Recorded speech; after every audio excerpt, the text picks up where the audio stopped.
আসসালামু আলাইকুম সম্মানিত শিক্ষার্থীবৃন্দ। ইকোনমিক্স ফার্স্ট পেপার ক্লাসে আপনাদের সকলকেই আমি আবির স্যার স্বাগতম জানাচ্ছি। আজকে হচ্ছে অর্থনীতি প্রথম পত্রের দ্বিতীয় অধ্যায়ের ক্লাস নম্বর 12। ওকে, আচ্ছা, এই ক্লাসটা অনেক বেশি গুরুত্বপূর্ণ হতে চলেছে, কারণ হচ্ছে এই ক্লাসে দেখা যায় হচ্ছে আমাদের এমসিকিউ এর জন্য একটু বেশি গুরুত্বপূর্ণ এই ক্লাসটা। কারণ গত ক্লাসে কিন্তু আমরা চাহিদার স্থিতিস্থাপকতা এবং হচ্ছে চাহিদার স্থিতিস্থাপকতার কিছু প্রকারভেদ ছিল, সেগুলো নিয়ে কিন্তু আমরা আলোচনা করেছিলাম। তো আজকের ক্লাসে হচ্ছে আমরা আরো একটু বিস্তারিত জানার চেষ্টা করব, অর্থাৎ চাহিদার যে স্থিতিস্থাপকতাগুলো যেগুলো রয়েছে, তারপরে হচ্ছে এর সূত্রগুলো, আর এছাড়া হচ্ছে কিছু শর্তের বিষয়ও আমরা জানবো। আর চিন্তার কোনো কারণ নেই, এছাড়াও আর কি কি বিষয় গুরুত্বপূর্ণ হতে পারে সেগুলো আমি সিম্পলভাবে আপনাদেরকে বলে দিব সাজেশন টাইপের। ওকে, তো অবশ্যই হচ্ছে ভিডিওটা না টেনে হচ্ছে ক্লাসটা সম্পূর্ণভাবে দেখার চেষ্টা করবেন, ইনশাল্লাহ অনেক ইনফরমেশন পাবেন, আর আশা করি এগুলো আপনাদের এক্সামে কিন্তু অনেক বেশি কাজে দিবে। ওকে, আচ্ছা, তো আর কথা না বাড়িয়ে আমরা শুরু করতেছি আজকের ক্লাস। আচ্ছা, সবার প্রথমেই আমরা হচ্ছে যেটা জানবো যে আমরা সিম্পল ভাবে গত ক্লাসগুলোতে কিন্তু জেনেছি যে চাহিদার স্থিতিস্থাপকতাকে সাধারণত তিন ভাগে ভাগ করা হয়েছে। ঠিক আছে, তিন ভাগে ভাগ করার প্রথমটাই হচ্ছে কি চাহিদার দামের স্থিতিস্থাপকতা। ওকে, আচ্ছা, এখন চাহিদার দামের স্থিতিস্থাপকতাকে সিম্পল ভাবে ইপি দ্বারা প্রকাশ করা হচ্ছে। ইপি অর্থাৎ ইলাস্টিসিটি অফ প্রাইস। ওকে, আচ্ছা, তো এখন আমরা একটু জেনে নেই যে এটার সংজ্ঞাটা, কারণ এই সংজ্ঞাটা অনেক গুরুত্বপূর্ণ, অনেক সময় জ্ঞানমূলক এবং অনুধাবন কোয়েশ্চেনও কিন্তু চলে আসতে পারে। ওকে, আচ্ছা, তো আমাদের সংজ্ঞাটা সিম্পল ভাবে আমি দেওয়ার চেষ্টা করেছি, এছাড়াও এক এক বইতে এক এক ধরনের সংজ্ঞা আছে, আপনারা যেভাবে লেখেন না কেন তাহলেই হবে। আচ্ছা, তো দামের পরিবর্তনের ক্ষেত্রে চাহিদার পরিমাণের যে পরিবর্তন হয় তাকে সিম্পল ভাবে কি চাহিদার দাম স্থিতিস্থাপকতা বলে। ওকে, আচ্ছা, এখন স্থিতিস্থাপকতাটা কি এর আগেও হচ্ছে আমি এক্সপ্লেন করেছি ডিটেলসে, যারা দেখেননি তারা হচ্ছে আগের ক্লাসের ভিডিওটা অবশ্যই দেখে নেবেন, আমি আই বাটনে দিয়ে রাখবো, এছাড়া হচ্ছে ক্লাস শেষ হওয়ার পরে আপনারা ভিডিও পেয়ে যাবেন। আচ্ছা, ওকে, তো দামের পরিবর্তনের ফলে, অর্থাৎ দামের এখানে 1 টাকা পরিবর্তন হোক অথবা যতই পরিবর্তন হোক না কেন, অবশ্যই পরিবর্তনের বিষয়টা কিন্তু আসবে এখানে। হ্যাঁ, আচ্ছা, তো পরিবর্তনের বিষয়টা আর হচ্ছে চাহিদার যে পরিমাণ সেটার পরিবর্তনের যে হিসাবটা থাকবে, এই দুইটা কি বলা হচ্ছে সাধারণত চাহিদার দাম স্থিতিস্থাপকতা। ওকে, আচ্ছা, তো আশা করি বিষয়টা ভালোভাবে ক্লিয়ার হয়ে গেছে আপনাদের। এখন আমরা একটু সূত্র নিয়ে একটু আলোচনা করি। আচ্ছা, তো আমাদের সূত্রতে কি আছে, ইপি এর সূত্রটা হচ্ছে EP equal to del q by হচ্ছে কি ডেল পি। ঠিক আছে, ডেল মানে কি, এটা আমরা যখন রেখার ঢাল করেছিলাম, রেখার ঢালে কিন্তু আমি বলে দিচ্ছিলাম। আচ্ছা, তারপর আমি আরেকবার বলে দিচ্ছি, ডেল মানে হচ্ছে সাধারণ ভাষায় পরিবর্তন বোঝায়। ঠিক আছে, এখন এটা সামান্য পরিবর্তন হতে পারে, আবার কি অনেক বড় পরিবর্তনও কিন্তু হতে পারে। ঠিক আছে, আর সহজ ভাষায় পরিবর্তনের ক্ষেত্রেই কিন্তু এই চিহ্নটা আমরা ব্যবহার করব। ঠিক আছে, যেখানেই আপনারা ত্রিভুজ টাইপের এই চিহ্নটা দেখবেন অর্থনীতিতে, তখনই বুঝতে হবে কি এটা পরিবর্তন, আপনাকে পরিবর্তনটাই ইন্ডিকেট করছে। ওকে, আচ্ছা, তো সিম্পল ভাবে ইপি এর সূত্রটা হচ্ছে, অর্থাৎ চাহিদার দামের স্থিতিস্থাপকতা যদি বের করতে হয় তাহলে অবশ্যই আমাদের এই সূত্রটা অবশ্যই আমাদের মুখস্থ রাখতে হবে। ওকে, তো অবশ্যই আপনারা মুখস্থ রাখবেন, কারণ অনেক সময় দেখা যায় এগুলো সৃজনশীল আকারও আসতে পারে, আর এছাড়া সূত্রগুলো আপনাদের এমসিকিউ এর জন্য কিন্তু ইম্পর্টেন্ট, কারণ অনেক সময় দেখা যায় এই সূত্রগুলো আপনাদের পরীক্ষায়ও কিন্তু চলে আসে, তো অবশ্যই হচ্ছে এগুলো করবেন। ঠিক আছে, আচ্ছা, তো এখন কোনটা দ্বারা কি বোঝানো হচ্ছে আমি পাশে অলরেডি নোট ডাউন করে রাখছি। পি দ্বারা সিম্পল ভাষায় প্রাথমিক দাম যেটা, অর্থাৎ শুরুর যে দামটা সেইটা হচ্ছে বোঝানো হচ্ছে। পিতে আমরা জানি কি প্রাইস বোঝানো হয়, আর কিউ হচ্ছে আমাদের সাধারণত কোয়ান্টিটি, বা যেটা কিউ দ্বারা প্রকাশ করা হচ্ছে যেটা হচ্ছে কি আমাদের প্রাথমিক পরিমাণ। ওকে, আচ্ছা, শুধু পি এবং কিউ এর মানটা হচ্ছে আমরা পাশে লিখে দিছি। আচ্ছা, এরপর ডেল পি, যেটা ডেল আমি যেখানেই থাকবে সেটাই বলছিলাম কি পরিবর্তন, তো এই জন্য কি আমরা জানি পি মানে দাম এবং হচ্ছে ডেল অর্থাৎ পরিবর্তন, অর্থাৎ সিম্পল ভাবে আমরা বলতে পারি যে ডেল পি মানে হচ্ছে দামের পরিবর্তন।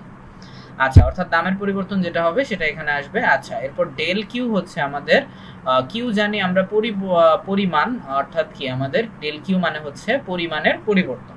ওকে, আচ্ছা, তবে যে বিষয়টা না জানলেই নয়, অর্থাৎ চাহিদার যে দামের স্থিতিস্থাপকতা রয়েছে সেটার একটা গুরুত্বপূর্ণ শর্ত আছে। এই শর্তটা আমি অলরেডি লিখে দিছি। এই শর্তটা আসলেই অনেক গুরুত্বপূর্ণ। শর্তটা হচ্ছে চাহিদার স্থিতিস্থাপকতার ক্ষেত্রে, অর্থাৎ চাহিদার দামের স্থিতিস্থাপকতার ক্ষেত্রে যদি আপনারা এই ইকুয়েশন, অর্থাৎ যখন আপনারা ম্যাথ করবেন, ম্যাথের শেষে যদি দেখেন আপনার মাইনাস ফিগারে আসছে কোনো সংখ্যা, অর্থাৎ যে কোনো সংখ্যা হইতে পারে, যেমন 1 2 এগুলো মাইনাস ফিগারে যদি আসে, অর্থাৎ এই নিয়মের ক্ষেত্রে তো মাইনাস ফিগারে যদি আসে তাহলে সেটা মাইনাস হিসেবে ধরা হবে না। ঠিক আছে, ওকে। কারণ হচ্ছে চাহিদার দামের স্থিতিস্থাপকতার ক্ষেত্রে মাইনাস চিহ্নটি সাধারণত কি ধরা হয় না বা অবজ্ঞা করা হয়। ঠিক আছে, আচ্ছা, এটা হচ্ছে অর্থনীতির একটা শর্ত। ওকে, আচ্ছা, কারণ হচ্ছে দ্রব্যের কিছু পরিবর্তনশীলতা রয়েছে, এছাড়াও দ্রব্যের ধরন অনুযায়ী এটাকে মাইনাস ধরা হয় না। ওকে, তো আশা করি বিষয়টা ক্লিয়ার হয়ে গেছে। আচ্ছা, তো এখন আমরা পরবর্তী স্লাইডে যাচ্ছি, যেখানে আমরা চাহিদার আয় স্থিতিস্থাপকতা সম্পর্কে জানব। ওকে ওকে, সো আমরা হচ্ছে নেক্সট স্লাইডে চলে আসছি। তো চাহিদার আয়ের স্থিতিস্থাপকতা যেটা রয়েছে সেটা হচ্ছে ওই দামের স্থিতিস্থাপকতার মতোই, জাস্ট একটু ডিফারেন্ট আছে। ওইখানে যেহেতু দামের ছিল, এখানে হচ্ছে কি পরিবর্তনটা হবে আয়ের। ওকে, তো সংজ্ঞাটা হচ্ছে আমরা ইজিলি ভাবে দিতে পারি যে আয়ের পরিবর্তনের ফলে চাহিদার পরিমাণের যে পরিবর্তন হয় তাকে মূলত হচ্ছে কি চাহিদার দামের স্থিতিস্থাপকতা বলা হচ্ছে। ওকে, তো সিম্পল ভাবে আমরা চাইলে এটা লিখে দিলেই হচ্ছে আমাদের সংজ্ঞাটা কিন্তু ইজিলি হয়ে যাবে। আর ঠিক অ্যাজ ইউজুয়াল আমাদের হচ্ছে যে সূত্রগুলো আছে, আচ্ছা সরি, এখানে ইপি হবে না, হ্যাঁ, এখানে ইওয়াই হবে। হ্যাঁ, অর্থাৎ ইওয়াই অর্থাৎ আয়ের স্থিতিস্থাপকতা যদি হয় তাহলে আমরা এই সূত্রটি ব্যবহার করব। ওকে, সূত্রটা হচ্ছে কি ডেল কিউ বাই হচ্ছে ডেল ওয়াই ভাগ ডেল কিউ বাই ওয়াই। ঠিক আছে, আচ্ছা, আর আশা করি এগুলো তো সিম্পল ভাবে বোঝার কথা, একটু আগে আমি বুঝিয়ে আসছি। জাস্ট এখানে ওয়াইটা হচ্ছে আমাদের প্রাথমিক আয় এবং ডেল ওয়াই হচ্ছে আয়ের পরিবর্তন। ওকে, আচ্ছা, তবে হ্যাঁ, আপনারা অবশ্যই ভালোভাবে যেগুলো পড়বেন সেটা হচ্ছে আমি যদিও নোট ডাউন করিনি, আর কারণ হচ্ছে এগুলো অবশ্যই মোটামুটি ইম্পর্টেন্ট রয়েছে। আপনারা চাইলে হচ্ছে চাহিদার দামের স্থিতিস্থাপকতা, আয়ের স্থিতিস্থাপকতা, তারপর হচ্ছে নেক্সটে আমাদের যেটা থাকতেছে অর্থাৎ আড়াআড়ি স্থিতিস্থাপকতা, যখন প্লাসে থাকবে তখন হচ্ছে কোন ধরনের দ্রব্য হবে, এরপর মাইনাস যখন থাকবে তখন কি ধরনের দ্রব্য হবে, এছাড়াও যদি জিরো থাকে তখন হচ্ছে কি ধরনের দ্রব্য হবে, এগুলো কাইন্ডলি হচ্ছে আপনারা থিওরি যে বিষয়গুলো আছে সেগুলো কাইন্ডলি একটু পড়ে নিন। ঠিক আছে, কারণ এগুলো আপনাদের অনেক কাজে লাগবে। ঠিক আছে, তো এইটা যদি আমি ক্লাস নিতাম তাহলে অনেক বেশি বড় হয়ে যেত, তো এই জন্য হচ্ছে আমি ওই অংশটা স্কিপ করতেছি। তো অবশ্যই ওগুলো আপনারা বাসায় পড়ে নিন। খুব বেশি যে টপিক আছে বিষয়টা কিন্তু এরকমও না, আনুমানিক হচ্ছে 10-15 মিনিট মোটামুটি রিভাইজ করলে আপনাদের হচ্ছে এগুলো আয়ত্তে চলে আসবে। ঠিক আছে, আচ্ছা, জাস্ট একটু শর্তগুলো খেয়াল রাখবেন। ওকে, আর ইম্পর্টেন্ট শর্তগুলো যেটা সেটা তো আমি বলেই দিব, তো চিন্তার কোনো কারণ নেই। আচ্ছা, তো চাহিদার আয়ের স্থিতিস্থাপকতাটা কি এটাও কিন্তু আমাদের ক্লিয়ার হয়ে গেছে আশা করি। আচ্ছা, এখন আমরা সবার লাস্ট অর্থাৎ চাহিদার যে আড়াআড়ি স্থিতিস্থাপকতাটা আছে সেটা আমরা দেখব। ওকে, তো সেটা জানার জন্য অবশ্যই আমাদের যেতে হবে লাস্ট স্লাইডে অর্থাৎ তৃতীয় স্লাইডে। ওকে ওকে, তো আমরা হচ্ছে তৃতীয় স্লাইডে চলে আসছি, যেখানে আমরা জানবো যে চাহিদার আড়াআড়ি স্থিতিস্থাপকতা। তো আড়াআড়ি স্থিতিস্থাপকতাটাকে সিম্পল ভাবে ইসি দ্বারা প্রকাশ করা হচ্ছে। আর এটার সংজ্ঞাটা আমরা একটু দেখি। তো সংজ্ঞাটা হচ্ছে দ্রব্যের দামের পরিবর্তন, যেটা অবশ্যই দ্রব্যের কথাটা অবশ্যই লিখবেন। আর যদিও আড়াআড়ি স্থিতিস্থাপকতা এটা তেমন বেশি একটা গুরুত্বপূর্ণ না, প্রথম দুইটাই সবচেয়ে বেশি গুরুত্বপূর্ণ, অর্থাৎ দামের স্থিতিস্থাপকতা এবং হচ্ছে আয়ের স্থিতিস্থাপকতা, এই দুইটাই সবচেয়ে বেশি আপনাদের এক্সামে এবং হচ্ছে অনেক সময় আপনাদের এমসিকিউতে কিন্তু আসে। ঠিক আছে, আচ্ছা, তো দ্রব্যের দামের পরিবর্তনের ফলে চাহিদার পরিমাণের যে পরিবর্তনটা হয় সিম্পল ভাবে সেটাকে কি আমরা, আচ্ছা সরি, এখানে দামের চাহিদা হবে না, সেখানে হবে কি আড়াআড়ি স্থিতিস্থাপকতাটা বলে। ওকে, আচ্ছা, যদি এখানে আমার টাইপিং একটু মিস্টেক হয়েছে, আচ্ছা সরি। ওকে, সো এখানে হবে চাহিদার আড়াআড়ি স্থিতিস্থাপকতাটা মূলত কাকে বলা হচ্ছে, দ্রব্যের দামের পরিবর্তনের ফলে চাহিদার পরিবর্তন যেটা হয়, অর্থাৎ চাহিদার যে পরিমাণ পরিবর্তন হয় সেটাকে সিম্পল ভাষায় আমরা চাহিদার আড়াআড়ি স্থিতিস্থাপকতাটা বলবো। ওকে, আচ্ছা, তো এখানে ইসি সমান, এখন ইসি সমান আমাদের আছে কি ডেল কিউ ওয়াই। ওকে, ওয়াইটা হচ্ছে আপনার মান আকারে থাকবে, একটু বেস আকারে থাকবে। আচ্ছা, ডেল কিউ ওয়াই বাই হচ্ছে ডেল পি এক্স ভাগ এরপর হচ্ছে কি Q Y by P X. Okay, আর আমি পাশে লিখিয়ে দিছি যে কোনটা দ্বারা কি বোঝানো হচ্ছে যাতে হচ্ছে আপনাদের বুঝতে সুবিধা হয়। তো পি এক্স দ্বারা সিম্পল ভাবে প্রাথমিক দাম বোঝানো হচ্ছে, আর কিউ ওয়াই দ্বারা কি আমরা জানি প্রাথমিক চাহিদা বোঝানো হচ্ছে। ঠিক আছে, আচ্ছা, ওকে। কারণ হচ্ছে আপনাদের অনেকের একই রকমের মনে হতে পারে, অর্থাৎ ইপি এবং ইসি এই দুইটার সূত্রটা, অর্থাৎ দামের স্থিতিস্থাপকতা এবং আরআরই স্থিতিস্থাপকতা, বাট না, এটা কিন্তু দুইটা একটু ভিন্ন। কারণ দামের স্থিতিস্থাপকতার ক্ষেত্রে শুধুমাত্র দাম ছিল কিন্তু, হ্যাঁ, অর্থাৎ চাহিদার পরিমাণ কিন্তু ছিল না। ঠিক আছে, ওকে। তো আশা করি ডিফারেন্সটা আপনারা ধরতে পারছেন। আচ্ছা, এরপরে আসছে ডেল পি এক্স, যেটা দ্বারা কি দামের পরিবর্তন ধরা হচ্ছে, আর ডেল কিউ ওয়াই অর্থ চাহিদার পরিবর্তন। তো এই সূত্রগুলো অবশ্যই অনেক গুরুত্বপূর্ণ, এগুলো চেষ্টা করবেন আপনাদের মুখস্থ করে রাখতে।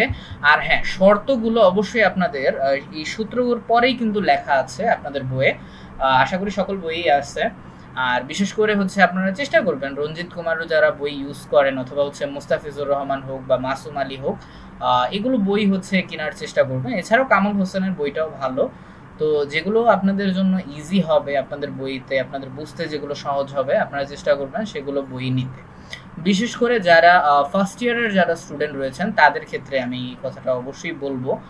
আর অবশ্যই আপনি, কারণ যেহেতু আপনি পড়বেন, অবশ্যই আপনার সহজ লাগার একটা বিষয় আছে। ঠিক আছে, সকল বই ভালো, তবে হ্যাঁ, আপনার যেটা ভালো বুঝেন, তো অবশ্যই আমি রেকমেন্ড করব আপনি সেটাই কিনেন, সেটা পুরান হোক আর নতুন হোক, সেটা যায় আসে না। ওকে, তো আজকের ক্লাস তাহলে এই পর্যন্তই। চেষ্টা করবেন গুরুত্ব দিয়ে হচ্ছে দামের স্থিতিস্থাপকতা এবং হচ্ছে আয়ের স্থিতিস্থাপকতাটাই গুরুত্ব দিয়ে একটু বেশি পড়তে, তবে সূত্রগুলো অবশ্যই মুখস্থ রাখবেন। ওকে, আর আমি যেটাই বলবো অবশ্যই চেষ্টা করবেন ইনস্ট্রাকশনগুলো ফলো করার। ইনশাল্লাহ আপনার যে ধরনেরই এক্সাম হোক না কেন, আপনার এইচএসসি থেকে শুরু করে সেমিস্টার এক্সাম হোক, যে এক্সামই হোক, সকল এক্সামে আশা করি টপিকগুলো কাজে লাগবে। ওকে, আচ্ছা, ইনশাল্লাহ তাহলে আজকের ক্লাস তাহলে এই পর্যন্তই। ইনশাল্লাহ আমরা নেক্সট ক্লাসে বিভিন্ন ধরনের দ্রব্য সংজ্ঞা এবং উদাহরণ এগুলো সম্পর্কে জানবো। তো পরবর্তী ক্লাসটাও একটু থিওরিক্যাল হতে চলেছে ঠিকই, বাট হ্যাঁ, আশা করি ইনফরমেশনগুলো আপনার জন্য অনেক বেশি কাজে লাগবে। কারণ আমি যেগুলোই আলোচনা করব, যে বিষয়গুলো নিয়ে, সবগুলোই কিন্তু আপনাদের এক্সামের জন্য অনেক গুরুত্বপূর্ণ বলেই কিন্তু আমি আলোচনা করব। ওকে, আর ক্লাসগুলো আপনারা হচ্ছে প্লেলিস্টে আপনার সিরিয়াল বাই